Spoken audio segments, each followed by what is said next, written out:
Hello, everybody, Hello. and welcome to our brand new podcast. Brand new inaugural episode of a brand new audio-visual. Nope. Not already. visual. No visual. Let's set Just them hopes audio. early and dash them immediately. So my name is Hal, as you probably already know, and I am as always joined by Joe. I am Joe. That's me. That's my name. Yeah. So we're trying a thing. We're trying a brand new thing. We've we've done various videos before. We on have my, projected in the past. Yes. Yeah. We've Projected. We've projected. Yeah. Onto ourselves. Yeah. Very unhealthy mental health. Oh, God. So we are. Yeah. We have projected in the past. We have projected in the past. And we are trying a new thing. We've also, I believe, just conversed in the past, which is basically what we're doing now. Yeah, that's what we're going to try and do. We're just, instead of conversing naturally, we are going to converse... in a slightly forced way, directed into a microphone. Unnaturally. Really just up that Oh, what am I saying? Up that... Up that vocal... Hi, I'm Joe. Welcome to the podcast. I'm new here. We're all learning. We are definitely learning. So we've got a structure, a loose structure. This is what we've discussed. Mostly discussed inebriated. But everything seems like a good idea when you're inebriated. So and here we are. So we have got a couple of different segments. We do. We have segmented our show. We're going to do which is the norm for a podcast. I believe so. We did look at the rough outline of what podcast should be. It's two white men sat in a room having a conversation in some segments. Yeah. Segmented conversations. That's the one. Basically, we are taking it in turns recording. We've got each got a rough, a very amateur / outdated / rudimentary setup for recording stuff. So we're going to be taking it in turns, recording at each other's houses, and to reflect that, we've each taken it in turns of taking control of the two segments. So today we are in my house. Hal, welcome. Welcome to my house. I am welcomed. Welcome to this empty void. Yes. With two microphones in it. Yep. There's literally nothing. What you got? No furniture. No furniture at all. We're stood talking into a microphone in a blank space that I call my home. Because I have the great honour of hosting you today, it also gives me the much easier job of coming completely ill-prepared to the podcast. I'm going to start us off with a rant, and then I'm going to expect much bigger things from you later on in the podcast with a fully fledged, well thought out presentation. A PowerPoint as well. I don't know where I'm going to put it up because you've got, as discussed, you've just got nothing here. Really should have thought this through a bit. It's not going to make a lot of sense without the slides. No, absolutely not. Audio description of the graphs. Yes. There we go. It's time for a rant. So what are you ranting about today? So I thought long and hard about this rant, and there's plenty of things in the world that I would like to rant about. The state of the earth as we know it is awful, just generally really terrible every day. There's plenty of things about that. I could have ranted to you about, say, the builders that were working on my roof this week who decided to chuck all the debris into my garden. And wait, you have a roof and a garden? I thought it was just a void. This is falling apart quickly. On my Sims house. Right. Let's go with that. Yep. There are some roofers on the void who have thrown all their debris into my garden and crushed several of my my prized vegetables. Very disappointing. That's awful. Rant worthy. Lost an aubergine. Going an aubergine. No longer got an aubergine. More like a aubergine. An aubergine. You're there. You've got it. That was awful. Did an MOT today, which failed. That's a whole load of rubbish. But we're not going to talk about an MOT. I could sit here for an hour and talk about how the front inside tyre has tread that's substandard, but that doesn't really... I was going to say it's not really entertainment, but it's not really that. It doesn't really contain the level of anger that I want to really throw at you in this rant. So today I'm going to talk about something that really, boils my blood. Gotcha. I want to talk to you about muffins, Hal. Okay. I want to talk to you about muffins. And here's a hot take. You've got my attention. Muffins are pointless. Interesting. There is no cause to ever eat a muffin, and anyone who has told you otherwise is a liar, a fraud, or they just hate you. Okay. can tell I've got your attention. That's a wild claim. That really is. I mean, I like most confectionery items are pointless. Okay, but now you've stumbled onto a point here because they are, except that they each within the realm of confectionery. Confectionery should delight and entrance. Right. It should tickle the taste buds. It should fill you with endorphins. It should make you feel great about the world. Muffins do not do that. Muffins are sad, stodgy, overlarge cake bread, which does not fill any kind of a niche, which is not filled better by a different item of baked goods. Okay, right. I see where you're going with this. Okay. Yeah. What I mean is, there is no point in your life where you're like, what I really want now is a muffin, and you're telling the truth. Because if you feel like you want a muffin, what you want is some bread or you want a cake. You don't want a muffin. It's like all the fun of cake, but less moist. All the fun of bread, but weirdly sweet. I mean, I feel like you've just not had a good muffin. No, I've had good muffins. This is... Yeah. I've had a good muffin. I've also had a good cake, and I've had a good bread. Yep. They're better. They're just better. I mean, I don't think I agree. Okay, give me your counter-argument. Give me a scenario. You're walking along the street, you're like, I'd kill for a muffin. What's happening in your head? What is going on? Okay, I will concede to the fact that I don't think I've ever just had a moment where I go, you know what I could really go for is, muffin. Right, okay. Definitely. Yeah. I'm going to need that muffin. But that said, if you're presented with kind of like a selection, a myriad, if you will. Smorgasbord, yeah. Smorgasbord, yeah. Of a spread. A spread is probably the right word. Of you're in a buffet situation, or just like a coffee shop. Right. Okay. I think that's the main thing. Go for a coffee. Oh, okay. No, I'm just okay. Yeah. Sorry. Please go ahead because I need to know where this is headed.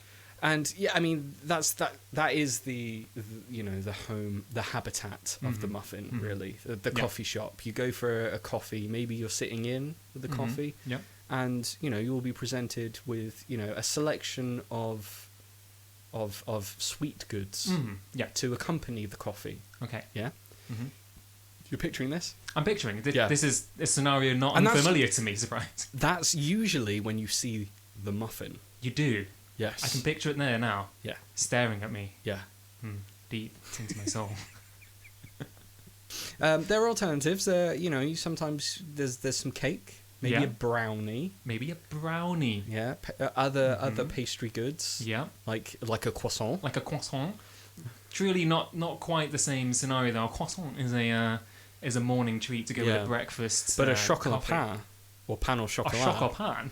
Yes. Okay. Yeah. That also arguably a breakfast treat. But you'd go for that any time of the day because it's delicious and serves the purpose of making you feel good about yourself. Yeah, I'm listening. But sometimes, depending on where you go to, the muffin is incredibly inviting. Okay, so the muffin's inviting. I think like a base layer muffin, I will agree with you. Like it's there's nothing extraordinary about a base layer muffin, like a Starbucks muffin. But if you go to like an independent coffee shop, one that's put a little bit more effort into making the muffin extraordinary. Okay. Like a salted caramel chocolate chip muffin. Right, that's two different things that you've described there. Just talk me through this muffin particularly, because I can see by the look on your face you've eaten this particular muffin before. I have eaten this, yeah. So is it a muffin that's flavoured as salted caramel with chocolate chips inside? No. Okay. It's a chocolate chip muffin. Right. With almost like a reservoir of salted caramel. Right, okay. On the inside. But that's not... I see where you're coming from. A muffin with like a goopy centre, that's a donut. That is... Fuck off, is it a donut? That is... No, absolutely not, because a donut is definitely a different type of dough than a muffin. Okay, fine. That niche is filled better by a donut. I disagree. Okay. If you've got... Because you don't get chocolate chip donuts. Let me come at this a third way. Okay. If you've got a muffin, and it needs to have a gooey centre... It doesn't need to. Okay, but if it does, that's overcompensating. That's that your muffin's no good. You know that the size of a muffin, the height of it, the shape of it, I'll go on to say that it's entirely unergonomic. and like all other confectionery goods, you can't put how do you bite a muffin? You can't bite a muffin effectively. Easily. No. They're too tall. No, incredibly wrong. No. It even comes in like a little case, yeah? Mm-hmm. So you bite the top part, Right. the almost The like muffin top. The muffin top, Yep. yeah? Mm-hmm. I mean, that's why I don't, No. if someone says that to you, you're like, oh, fuck off. But yeah, no, the muffin, the overhang, you eat that first, and then once that bit's done, I mean, that is the best part of the muffin, obviously. Mm-hmm. There's more surface areas to be cooked properly, Yeah. And then you undo, and then you basically got like a little bit of cake. But it's not a little bit of cake. It is. I mean, I will concede to the fact that I'm probably ignorant to the actual production of muffins. Right. I mean, I've always seen them as just basically cake.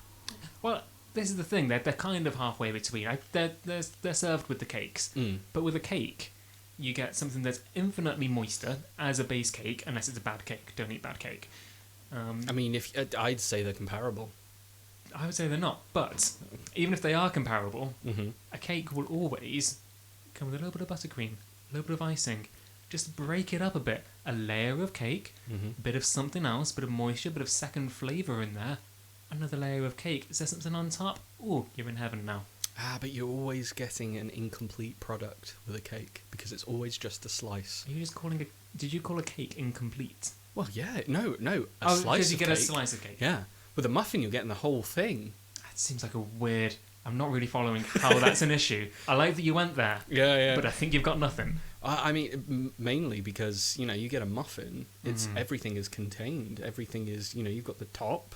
That's, as you said, usually a slightly different consistency to the bottom. Yeah, slightly. Okay. Slightly, maybe if it's. But with a cake, I'm sorry, what? What? Continue. No, I'm listening. But with the cake, you've got you've got a slice. I mean, you try and eat that, it's just gonna topple apart because it's got no structural integrity. You've had really bad experiences with cake, Hal. I don't think many people have struggled to eat cake. I think, but as a concept. My counter argument to that is, it sounds like you've had really bad experiences with muffins. I have had really bad experiences with muffins because they're all boring.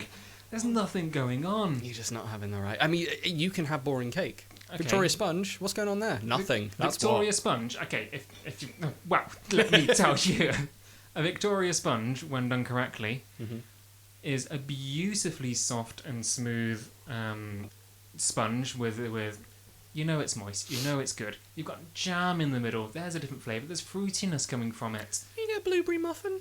You get a blueberry muffin. But blueberry is a sad fruit.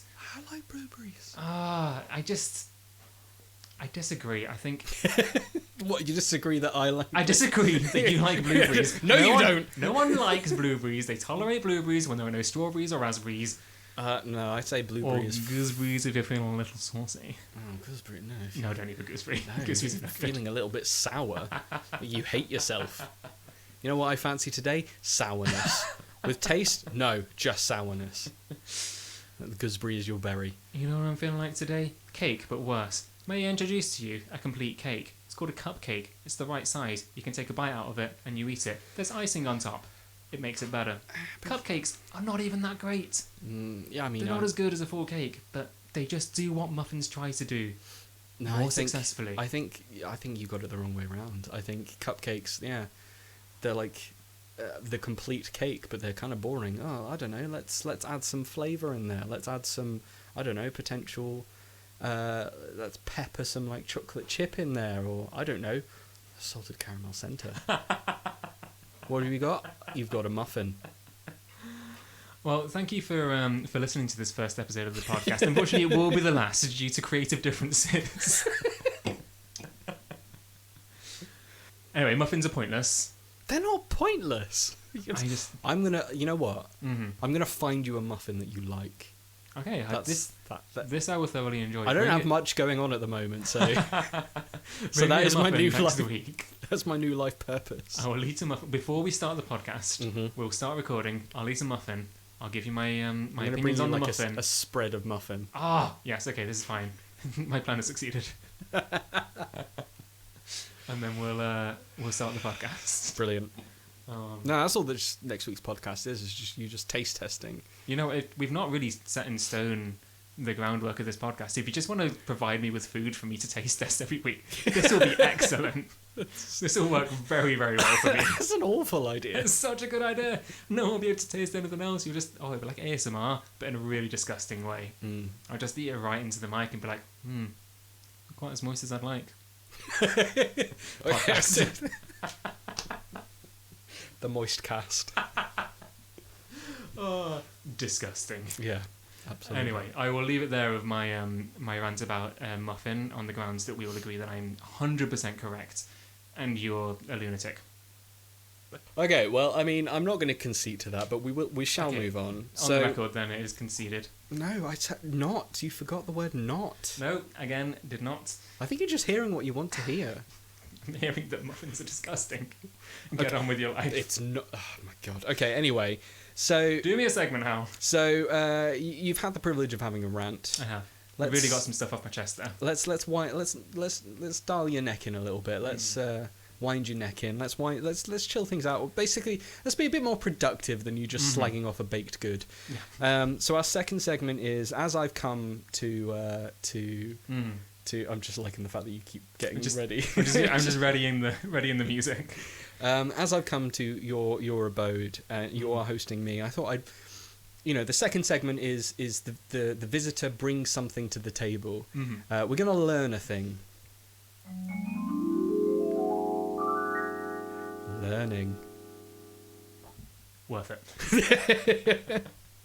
Okay, learn me a thing. So Joe, Nintendo are out again. Nintendo, I'm aware of their work. Yeah, they do some things every now and then, and they've done a new thing. Okay. They've announced a new thing. Caught me off guard a little bit actually today. I was just browsing the YouTube, and you know how YouTube like to just pucker in. Just pucker is not the right word. No, let's really leave it in there. I think I've used that before. It's not the right word. Pepper? Pepper. That's the word. Pepper in? They just like to pepper in adverts, and sometimes, I'd say 90% of the time you're like, what the fuck is this? I don't want to know about stock exchange or how just one random guy has managed to make a shit ton of money and he wants to share that information with you, but at the cost of your entire mortgage. An awful lot of financial ads for you. Are you okay? Are you in a good situation at the moment? Does Google know? We'll talk about it later. But sometimes they hit the nail on the head. About 10% of the time they give you an advert that you're like, oh, actually, I want to watch this. And today I got one of those adverts. Something which, usually I think I keep on top of Nintendo news. Yeah, I would expect that of you. But I got surprised today. Okay. So it was a trailer featuring a certain green-clad hero. Okay. Of ancient times. Oh. One of their staple franchises. I think I can almost understand who you're going for. It's Luigi. Fuck. The warrior of ancient times, Luigi. Oh, Yoshi. Continue. Shit. So no, it was a Legend of Zelda trailer. And I say they've done a thing. They've been sneaky. Because it was featuring a certain current continuity of the Legend of Zelda series. I've just been and I'm sure you're aware that a sequel to their latest mainline game is in the works. You're still being very, very coy about this, and I absolutely, no one is under any impression that we don't know exactly what you're talking about. But no, keep going. Let's keep being very, very mysterious and vague. Well, this is the thing. It wasn't what I thought it was. Yeah, so it was very obviously set just for the uninitiated, who is anyway.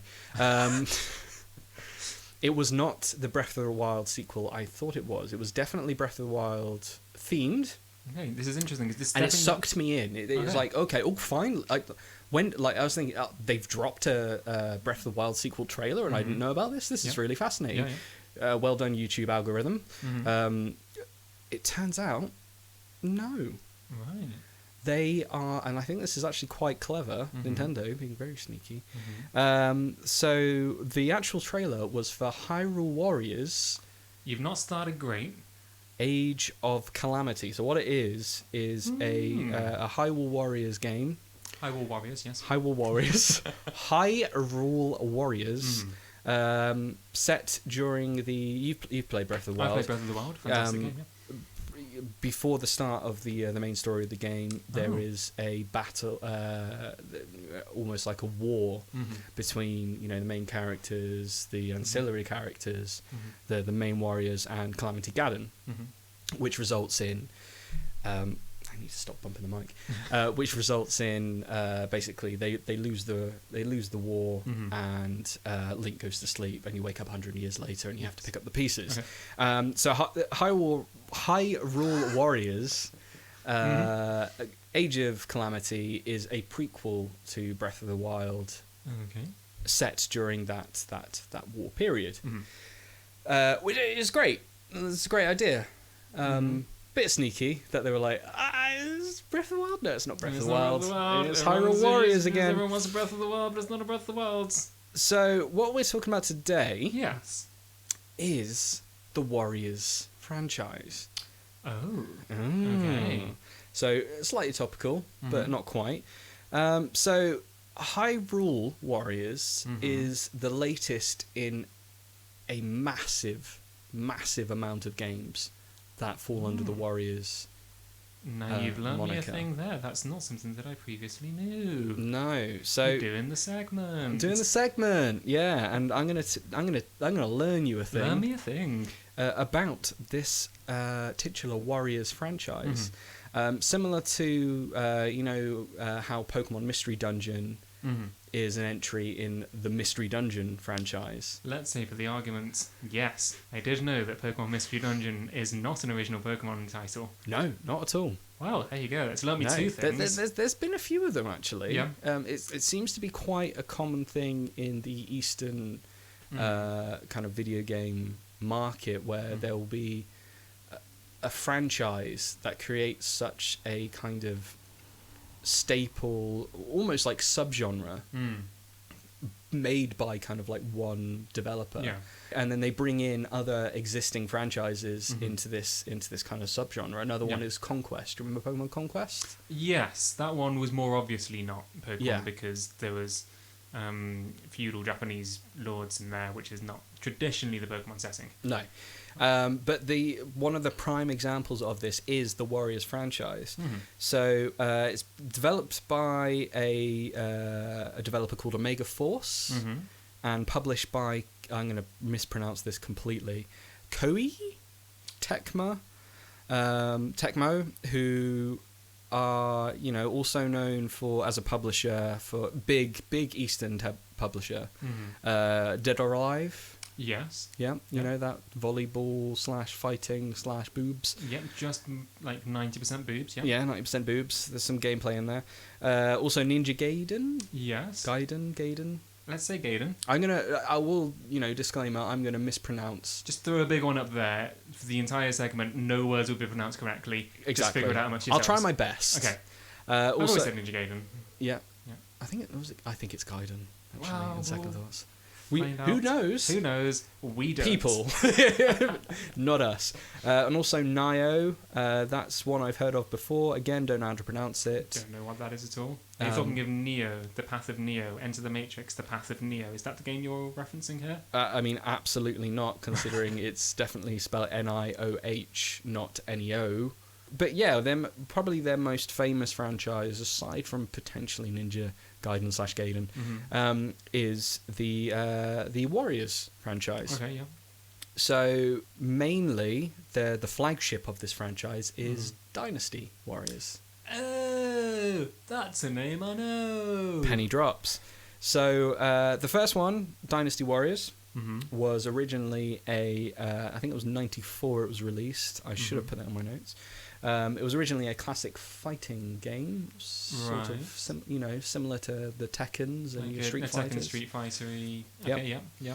But then from Dynasty Warriors 2, as it was released over here, over in Japan, it was released as, and again, here comes some bad pronunciation, Shin Sangus Kusumo, which translates to the Three Kingdoms Unrivaled. It was based on... a better name. Arguably better name. I like that. Yeah. It's a spin-off of the Romance of the Three Kingdoms, which was another series of games developed by Omega Force, which were turn-based tactical role-playing simulation grand strategy war games. That's so many words! As far as genres go, it's a wordy one. I want it. Which in turn was based off of some old Chinese novels, which were, again, furthermore, based off of the Chinese historical texts, records of the Three Kingdoms, which covers the late Eastern Han Dynasty. Yeah, well, that would be my first guess. Yeah. I'm glad you're aware. It's big franchise, huge franchise. As of February 2020. Goes back to the Han Dynasty, then. Well, he's done it. He's made a joke. He's made a time-based joke. One. Yeah, it's one joke. We've hit the podcast quota. Please continue. I mean, as of February 2020, the series has sold more than 21 million copies worldwide, which, considering they've had since the Han Dynasty, it's not actually that impressive. That's quite a low amount, but yeah. So it's a big over here. So Dynasty Warriors 1 was the separate entity. But from Dynasty Warriors 2, as it's marketed over here, obviously in Japan it was marketed as a completely separate thing. But they are currently on Dynasty Warriors 9. It's quite a lot. Yeah. It's also spurred off numerous spin-offs. You've got the Samurai Warriors. Excellent. Which is based in the Sengoku period of Japanese history, also known as the Warring States. Okay, yeah. Also got the Uruchi, which is a crossover between Samurai and Dynasty Warriors, which is set in a fictional setting in Japanese/Chinese history. Yeah. And then you got finally Warriors. I'm glad you really paused to do the speech marks with your hands there for this podcast. Yeah. I felt like if you add the pause. Was it obvious that was a? That was. You didn't just forget the word history. That was. No. It was more. Yeah. I mean, I realized just before I was preparing to make the gesture that you won't be able to see the gesture. That's okay. I got it, and that's all that matters. Yeah. The longer it was inverted commas. That's what the gesture was. Anyway, and then finally you got Warriors All Stars, which is a crossover from Dynasty Warriors, Samurai Warriors, and other. I've forgotten what it is. Koi. Yeah. Koi. It's one with fish. Just fight each other with swords. Yeah, it's like the fish, but then you add an E in there just to really confuse you. Tecmo franchises, including Ninja Gaiden, Dead or Alive. Yeah. All of those things. But on top of that, as discussed earlier, they have a lot of games where they have pre-existing franchises and applied this genre too, which I forgot to mention earlier. So from 2 onwards, it is a crowd combat game. Right. Basically, imagine like a hack and slash, but hundreds and hundreds of enemies that you are just plowing through. I remember a friend back in school used to be really, really into his Dynasty Warriors. Yeah. One of his favourite his own made-up games to play within the game was to play one character who had a huge fuck-off club and just play people golf and see... Does sound like an enjoyable time. How far he could just launch these enemies with an apt swing. Getting a good picture of the type of games these are, having not played them myself. Yeah. Basically, imagine a quite a wide, sparse area where you have to get from point A to point B. Maybe there's a C. Maybe there's a D. Ooh. Who knows? Many points. But the thing is, it's a large area with thousands upon thousands of enemies that you just have to plow through. And the main objective is probably just to kill as many of these enemies as possible. See, you've described a game that I'd like to play, and yet, based on what I know of High Wall Warriors, I don't want to play that. Am I incorrect? Is this a game that you own? Is this a game that you own? I've never played any of the Warrior games. I've just always been... I've seen people play them. I've been fascinated by... It's kind of... I've known in the back of my mind that it is a series of games that have just had it's a series of games that's just been applied to many different franchises, and I'll go through some of them in a minute. I can't wait.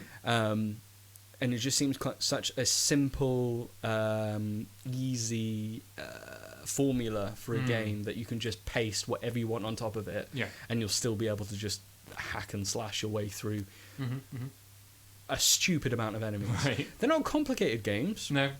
You know, you can rank up a good multiplier, and it will kind of encourage you to do so. Yeah. I'm on board. Yeah. Again, in theory, it's just going off like, from what I understand of Hyrule Warriors, it's a bit of a black sheep of the Zelda family, somewhere down with like Zelda 2 and Triforce Heroes of games that you can play if you want to, but you'd probably be better off playing Link's Crossbow Training. I mean, that is because it's not developed by Nintendo. It's developed by Omega Force. Wow. It is simply a Dynasty Warriors game. With a Zelda skin. Exactly. Okay. So there you go. So they're making a new one. They are making a new one. This is exciting news. A second one. And it looks great. It looks, as I said, you know, they were showing gameplay. They were showing in this new trailer, and I'll show it to you in a bit. They're showing gameplay, they were showing cutscenes, and it right up until the the flash of the title card, I was like, is this this is Breath of the Wild? Is this just a Breath of the Wild prequel? And I think, considering the scale of that battle that was supposed to have happened in the prehistory to Breath of the Wild, it seems like a great move. Okay. And knowing the gameplay of the Warriors franchise, it could just be, not sure I'd go for Hyrule Warriors, the first one. No.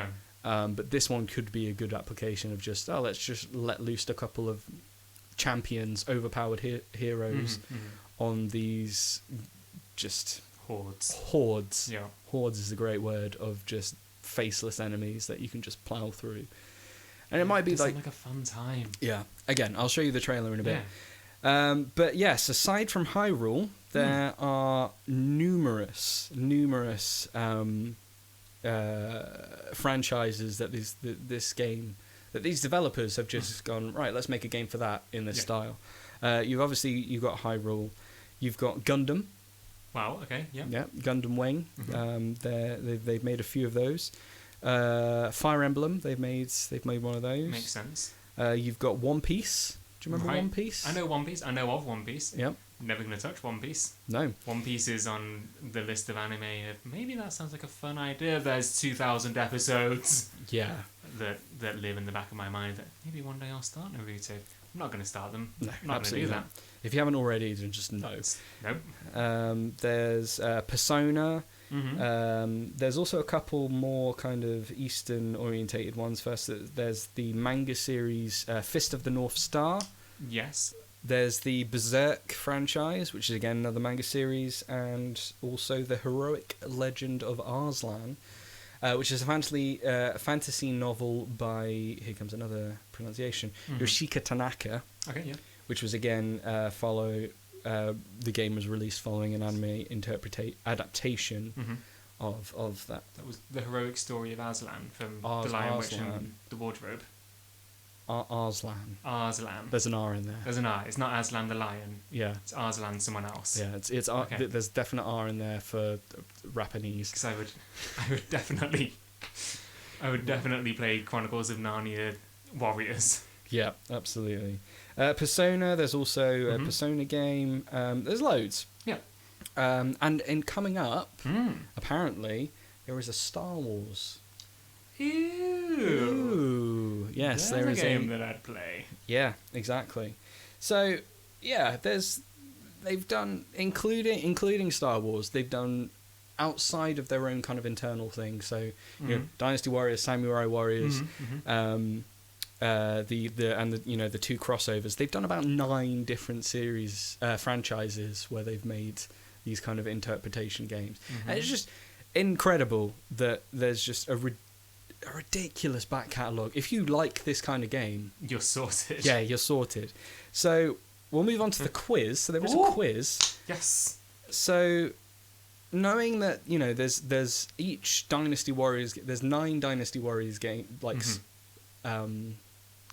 spin-off. No. That's not where I'm going. There's 9 base games. Okay, 9 yeah, 9 main Dynasty series Warriors games. Yeah, and each one of those has expansion releases. Yeah. And this is PS2, PS3 era. Right, yeah. Mainly the PS2 era being, before DLC was even a thing. Yeah, sure. So, if you wanted expansions, you basically had to release the game again with added content. Okay. And knowing that, like, the Samurai Warriors had the same sort of thing where they had the base game and then they'd release like a revised issue, revised release, and also various different kind of subversions over different consoles, and on top of that all of these different franchise releases.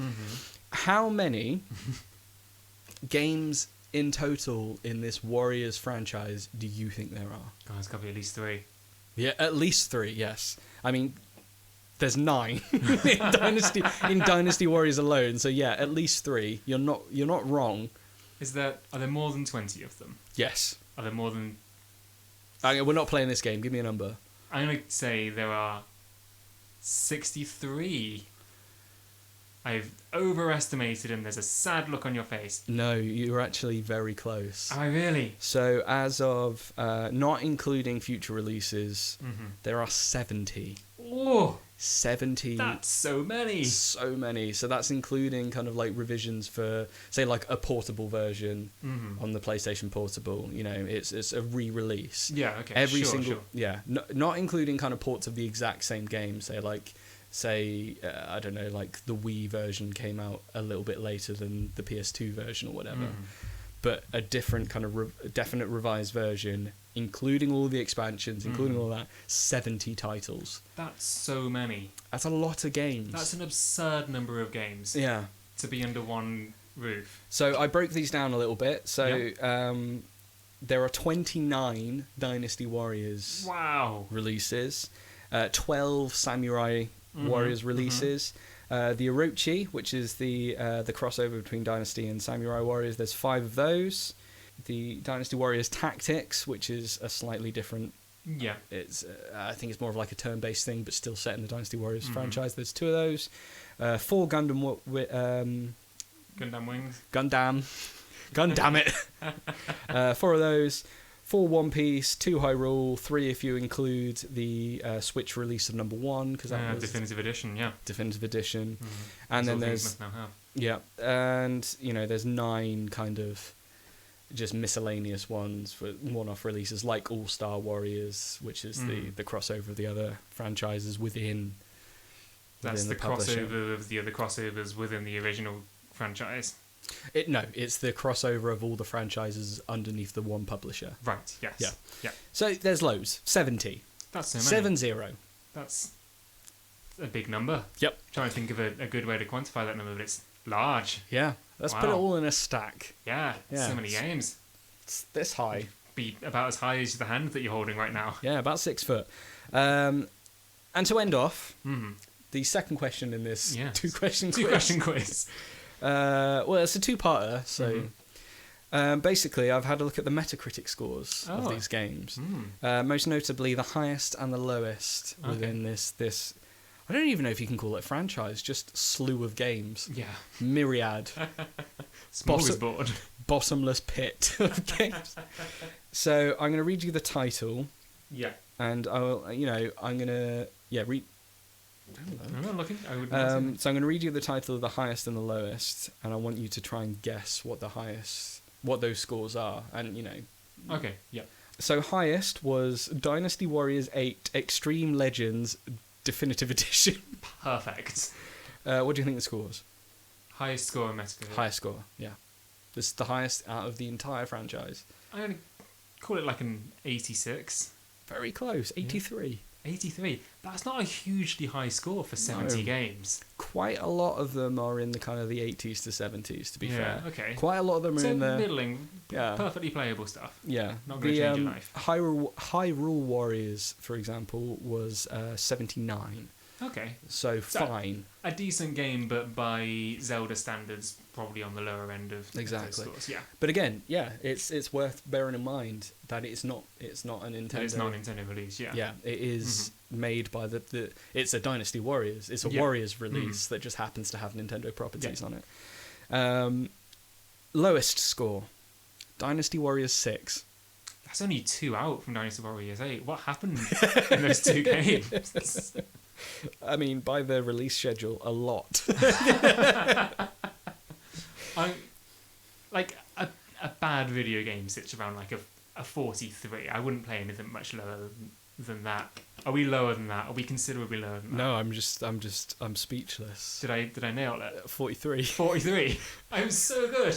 I'm guessing. I found my superpower. It's guessing the Metacritic scores of Warriors games. Yeah, I mean, to be fair, I was on Metacritic, and I know quite a lot of the entries weren't part of the Warriors franchise, because Warriors is quite a generic term.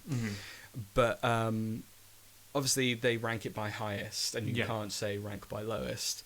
But I had to go. There was 52 pages of games. Wow, you did your homework. Yeah, 52 and to scroll back to where a lot of them were TBD because they hadn't been released yet, or whatever, and to get back to where the lowest released game was, it was like page 15 or something out of 52. Right.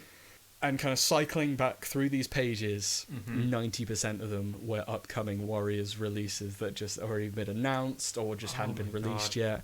There's a lot out there. So what you're saying is it truly is a Warriors dynasty. Did that? No. You forgot to react to that. I'm just choosing not to. Oh no. Oh no. My whole world has fallen apart in this few seconds. You just should have said, it's like, it really is a dynasty. Like, that would have made more sense. That works so much better. Okay. Mine was better. We can all agree mine was better. Anyway. So yeah, that's a brief history on the Warriors franchise. I feel thoroughly enlightened. Good. Now I know so many things about Warriors games where previously I knew nothing about them. I know. It's one of those franchises that, as a member of like the Western audience, oh fucking no, you just don't pick up on it. There's a lot. I knew that. Oh, they made a few of these with fancy skins. Oh, I know that one. I know that character. Don't know why I've gone Northern.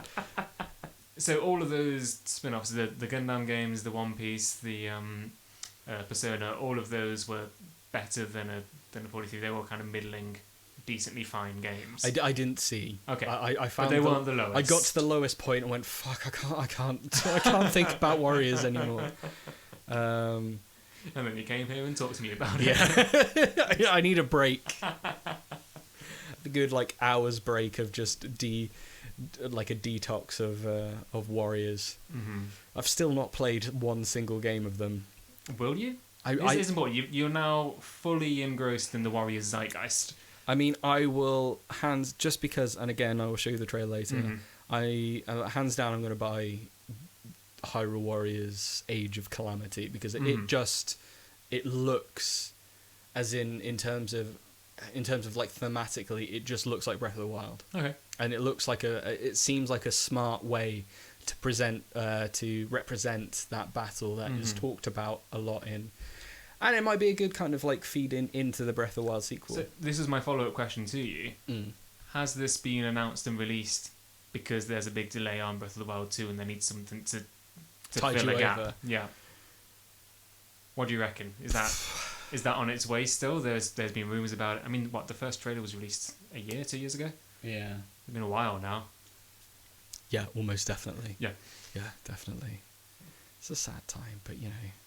Well, when it comes... at least we're getting something. It is this new game is coming out this year. Okay, yeah. So there'll be something. There'll be Zelda content to keep people. And that is a great that in particular universe of Zelda. Is just a fantastic universe. So it is. It's any way to kind of jump back into it, even if it is in a slightly mediocre format, fine. We'll keep you on. Yeah. I'm hoping that if it is a delay, it's because they want to do it right, you know. I mean, if Animal Crossing is anything to go by... Yeah, that was a while. Yeah, but it was worth it. But they did it right. Yeah. Yeah. I think a delay... I have absolutely no problem with games being delayed. If they come out in the right... Yes, because it's if you either... I mean, Pokemon is a good example of it coming out before it was ready. Yes. Obviously, there were reasons behind almost that. Like all of the last 4, at least, generations of them, yeah. Yeah, I mean, obviously, there's the whole thing about Pokemon as a franchise. You know, they can't delay those games. No. They just can't do it because there's merchandise, there's series and stuff like that. But a game being delayed, I think, is good news. Yeah. Because, yes, sure, you have to wait a bit longer for it, but the product that you get when it does come out will be infinitely better than the product you would receive if it was released when it was like originally slated to. God, Half-Life 3 is going to be incredible. Yeah. Half-Life 3's out. What? No. Yeah. What? Did I miss? That's... No. Yeah. It's actually... It's not called Half-Life 3. Then it's not Half-Life 3. Did you know Half-Life Alyx? No. Oh, Joe. Wait, maybe? It's a VR game. Then that's not Half-Life 3. It's a That's Hyrule Warriors. it is a narrative continuation of the Half-Life. Mm-hmm. But it's VR. Okay, I contest that hugely. That's. I know. It's not the game that people were hoping for. That's Duke Nukem. Yeah, no, it's not. It's not even that. It's Hyrule Warriors. No, it's what's it? Oh fuck! It's Dota Mobile. Oh no! Is it Dota? Was it Dota that was? You might be right. Is it Elder Scrolls Blades? No, well, we're just listing off. Just disappointed. Disappointing. Fallout 76. We waited so long. Anyway, we should move this on to our third and final segment. So our third and final segment is basically it's not a segment, so to speak. It's more just a nice little wrap up to the podcast where we just talk about our week, the week that we've just had. The week that we've just had. This week. I mean, it's unsettling because obviously the world has turned to shit. But you know, let's talk about positive things. An accurate soundtrack to the world that we live in 2020. Let's just assume that like that soundtrack is describing the most of the week, and we're just picking out the things that didn't. Yes. Yeah. Yeah. So things that we've been doing this week.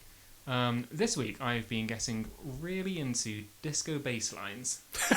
Right. It's just hear me out. Okay. They're great. I have been as you can clearly tell by the jingles that have been spattered into this. I'm a deeply musical man. I don't think it shows off your musicality enough. I think you need to do more to show off your musicality. Just really crank it up here. You Oh, I didn't expect it to be piano. I thought it was organ again. What have you learned? It resets to piano, funnily enough. I've been spending this week with a bass guitar, just going through some like disco and funk and soul classics, and just jamming on some bass lines, man. Just feeling some groove, getting a stanky face on, and yep. You're looking at me. You just did it. The face that you just pulled. Were you confused about what I just said? Oh right, that's I see your what you stank mean. face. Yeah. Just ooh. It's just like ooh, the face that what's his name, Christian Bale pulls during that one scene in American Psycho. Yes, that exact face. That's a real good stank face. Yeah. But I've been going through some like Earth, Wind and Fire, some Stevie Wonder, some Chic. Beautiful. A couple of really good modern bands with like, incredible bass lines. Wolfpack is the king of them. Joe Dart on the bass is incredible. Yep. I pretend that I'm sat here playing those kind of bass lines. I'm following along, going, that's a note that I know. Wait, that's a note that I know. But I've just been really enjoying that aspect of music. Of just like a really solid, really get your groove on, if you will. Just feeling a real good bass line. That's been my week. I've been sat in the room, in the void, with a bass. There's no room here. No furniture. There's no instruments. He's just imagining it.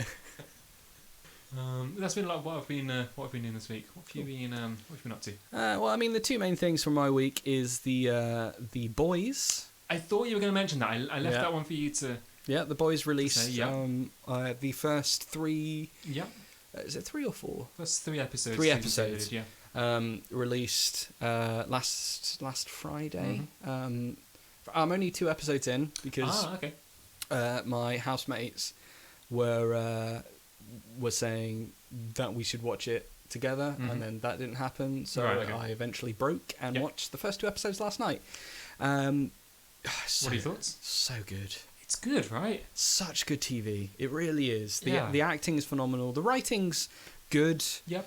I think we talked about this before. Where we've talked about the show before when we both happened to have binge watched season 1 because we were well advertised by Amazon to do it just before season 2 came out. Absolutely, yeah. So we're both pretty fresh off of season 1 of The Boys. I'd say the weakest part of the show as a whole is Carl Urban's English accent. And it's still fine. It's it's obviously a fake accent. He's he's an Australian actor. New Zealand, isn't he? No, he's Australian. It's Australian. It's definitely Australian. Yeah. And it's being... I mean, in the comics, it's written in the way that he writes it. Right. So, it's hugely Cockney. Every H is dropped. Yeah. Every... another Cockney thing. Cockney things, yeah. So, he's doing his best, and he's obviously been directed to really ham it up, and sometimes it works and sometimes it doesn't. I think it works. It works, yeah. You can tell it's fake. You can tell it's fake, but I don't care. Yeah. Everything in that world is so completely over the top of ridiculous. Yeah. I don't care about not too... So, yeah, we talked about this before. I think what they do is they create... Nothing is unbelievable. Nothing is unbelievable within the confines of the universe that they've created, because the universe itself and the way that everything is built systemically is so dumb and so over the top that anything that happens in it, all the ridiculous over the top stuff that would look just... It would be nonsense in any other property. It just makes sense, because you're like, obviously they're reacting that way to this. They do this absolutely appalling thing. Obviously, I'm going to expect the absolute worst of every character that comes onto the show. They've all got a horrible dark. There's subversing of expectations done right. Yeah, like a character that you think is important will suddenly just disappear. Yeah. There's just Homelander. He's done so well. That actor, because I looked up after watching the first couple of episodes. I looked up the actor again, and he's been in a few things. But I don't think I may be wrong. I don't think I've seen him in anything else. Yeah, I mean, the things he has been, he's either been like a minor background character, or he's been the main character in something that just didn't do well, and he's not had a real chance to kind of stretch his chops. But he's doing so well. He commands the screen. Yeah. He's got great presence. He's that character as a whole is a very, very good character, because it flits between being completely and totally unhinged and psychotic and being really likable. Yeah, they've done it in a really interesting way where you were expecting him to flip at any minute, and you know it's coming, and there's still things that he does that surprises you. And he does it in such a... It's the way he interacts with other characters. Yeah. So other characters will see him as either a piece of shit that he actually is, or Jesus. Yeah. And the way he acts those different characters, depending on the different scenes and the nuances of when a character's point of view towards him shifts slightly. Like seeing him act with his son, where his son goes... at the beginning, looks up to him like this, this kind of pinnacle of a hero. And then he starts seeing these strange sides to him. Yeah. And then seeing Homelander reflects to that slight change in the status quo. It's just great. He does great. It's great writing. It's great acting. It's fantastic. Speaking of his excellent acting in that, there's a scene with some milk. Yep. That was one of the most upsetting things I've seen on TV in a while. Yep. Fair play to you. You did it. You did it well. I mean, it was obviously not. No, obviously. But it doesn't matter. It's still there. Yeah, that's perfect. You want to make a man look creepy? Watch Homelander's milk scene. I don't think creepy's the right word. Just deranged. Yeah. Deranged, unhinged, on a... just on a such a low level. Like that man has never been right. No. Yeah. Ever. That. Yeah. Yeah. It's a great piece of TV. I went into it, and I think you went into it on a strong recommendation from people you know. Yeah. I went into it on Amazon's representation. Well, yeah, check out this thing we did. Like, I know a little bit of the property. I knew that it existed when it was first released, and I want to say it's Garth Ennis. I may be wrong. Yeah. If I'm wrong, sorry, whoever wrote this. I also want to say that it's also Garth Ennis that wrote Preacher. That is right. That is right. So that's a comic book that I read through, and is similarly in a completely insane universe that where it works off the same thing. Like, they set up the universe to be so ridiculous that everyone's completely over the top gratuitous actions at any time just seem right. I felt the Preacher took it a little bit far. It didn't quite hit the mark. I wouldn't necessarily say that it didn't hit the mark. Just for my tastes, it was just sometimes a little bit much. I just didn't know if I was really feeling like that kind of a vibe. But The Boys, it really does it well, because it plays like there's no light in Preacher. Everything is just dark and awful and disgusting. But even though it's all televised and fake and commercialised, the bits of just like fun superheroing that happens, it lightens the mood. There's levity. Really, there's strong levity. There's even levity in, you really feel the other kind of main character. What's his name? Not Dougie. Huey. That's it. Yeah. You really feel for him. You really feel like he's in a shit situation. But the chemistry between not only Butcher but also Frenchie, Mother's Milk. Just that the dynamic that those characters have kind of I've slowly built up over time. You really it's good ensemble casting and good ensemble acting. It is. No one. They all have their place. Yeah, no one steps on each other's shoes. Yeah. Except for Carl Urban, but that's his character. Yeah, unless they don't step on each other's shoes unless it's appropriate for them to do so, and then the ramifications of them doing that is fully explored. Yeah, it's good. It's a really solid bit of TV.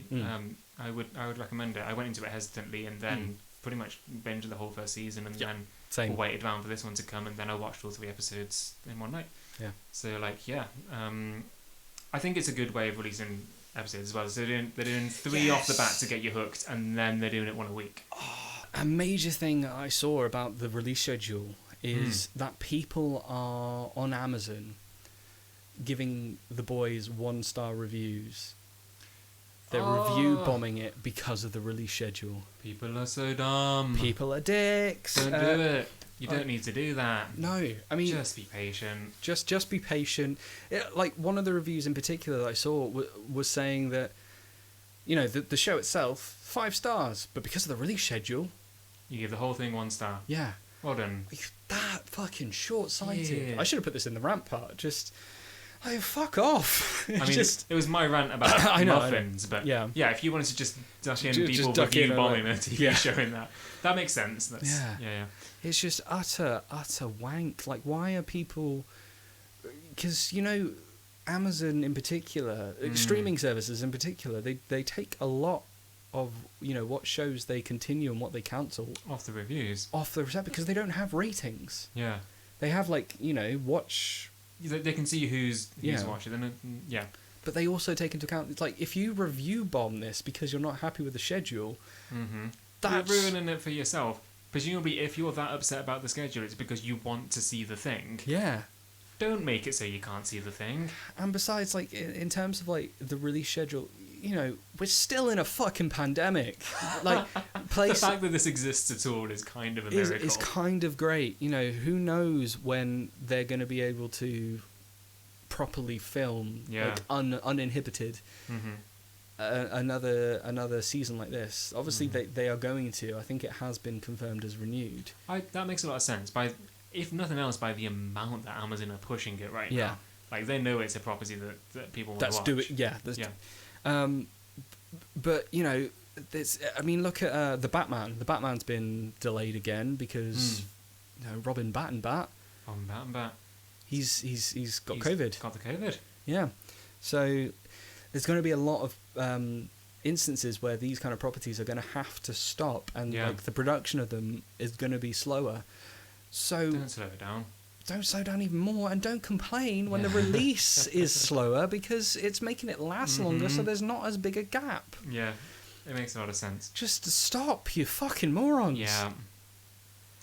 So this is the rant part 2. But yeah, boys, very good. Very good so far. Yeah, really excited for the from the time of recording. The next episode's tomorrow, isn't it? Yeah, it will be. You've got 2 to watch tomorrow then, or you'll watch one when you get home tonight. Yes. Yeah. Anything else for you this week?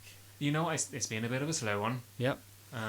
So not a lot. Mostly disco bass lines and The Boys, I guess. Disco bass lines and The Boys. Been a lot Boys. what I've been doing. Did watch a couple of episodes of Preacher, because I finished The Boys. Don't have enough to say about it yet. I'll come back to you on that. Okay. Well, the only other thing that's happened to me this week is that my buddy boy Bruce. Oh. He's got to have a mention at some point. My 6-month-old kitten Bruce, the sole sponsor of the podcast. Yep. We did try and record an episode last week. That will, I don't know, might get used at some point. There were recording issues, whatever. But he sat in on us the entire one. He was an absolute bloody angel. Yeah, absolute bloody angel. Then he got deballed yesterday. Heart goes out to you, Brucey. Yeah, so mine doesn't. And I'm going to tell you why. So he was gone for most of the day, and when I went and picked him up, spoke to the vets, and they said, okay, so this first couple of days, he's going to be quite lethargic, quite quiet. You might notice he's kind of a bit reclusive, a bit sluggish. Probably won't eat anything. Might feel a bit nauseous. Might have a bit of a cough. Bless him. So just give him like a small bland meal in the evening. Make sure he's all wrapped up and warm in a blanket, because after anaesthetic they struggle to regulate their body temperature. Just look after him. Just make sure he's okay. They couldn't be more wrong.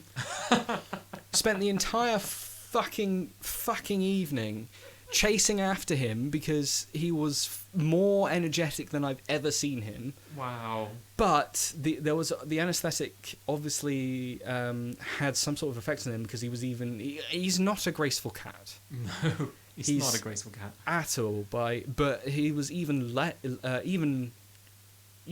graceful. He was falling over his own legs, running into walls. Had too much energy and not enough coordination to channel that energy. He was also the most hungry I've ever seen him. He needed to eat all the food. He one thing he's never done up to that point is kind of like ask you for your food. You know, he'll come and sit with you when you're eating dinner. Because he's a cat, not a dog, yes. Yeah, exactly. Not last night. Last night he was trying to eat chicken off my plate. You know, I gave him some tuna as his kind of bland meal. He wolfed it down and then promptly asked for more. Wow. Gave him some more, and then when I wouldn't give him any more, tried to steal my food. Excellent. In the middle of the night, he woke me up What a guy. because he was trying to eat his food bowl. I just heard like scraping, so what he tries to do is he tries to like hide his food. So he'll eat some of his food out of his bowl, and then you know the digging things that cats do. He'll do that around the bowl as if he's trying to hide his food for later. Yeah. But then if there's no food in his bowl, he'll try and dig up food that doesn't exist. So I heard him doing that, and then this just like really metallic scratching noise woke, and like that raised me up, and he was just eating the rim of the bowl. Like, amazing. What the fuck are you doing? Yeah, absolute maniac last night. I'm a huge fan. He was fine today. I'm glad he's okay. Back to his normal self. Yeah. But there's also the fact that the vet suggested that I put some baby clothes on him, because apparently that's a more practical and comfortable solution, alternative to a cone of shame. That went down like a sack of bricks. You did send a photo of this though, and it's the cutest thing I have ever seen. Yeah. Oh, he looks cute. He looks great. Tell him that. Because I will. It took 3 attempts of him removing it and then putting it back on before he was like, fine, I'll keep it on. Even had to roll up his little sleeves so he didn't like. Have you ever seen like video online of dogs with booties? Yes. Where they just do not know how to walk. Yeah. Incredible content. Very much. Would recommend. Yeah. It was like that because you know how cats have got like sensitive hairs down the back of their spine. Oh yeah. So like sometimes when you stroke a cat and if you kind of go back up their spine, they're like, ooh, yeah, ooh, that feels weird. It must have been like that just times 100 because as soon he'd like you give him a scritch and then you're like, oh okay, that's nice, and then oh shit, normality has returned. Fucking launched himself. And that would happen every time. You'd like distract him with something, and then as soon as he kind of regained mental normality, it was like, well, there's something on my back, I better fly. And that was the entire night. Wow. I think a good night's sleep. I got about 2 hours sleep. Wow. Well done, Bruce. We're so well proud done, of you. Bruce. Good on you, Bruce. But yeah, so that's my week. There you go. It's been my week. What a week. What a guy. What a guy. Can't wait to. Next week, of course, we'll be over there. I can't wait to do another recording with Bruce in my life. I do miss him. Yeah. Give him my regards. It's been a week. It has been a week. He's a good cat. So yeah, that's our week, and that pretty much wraps us up, doesn't it? That's the show. That's the show. So yeah, if there's anyone out there, if there is, hello, help us. Is there anyone on the other side of this void?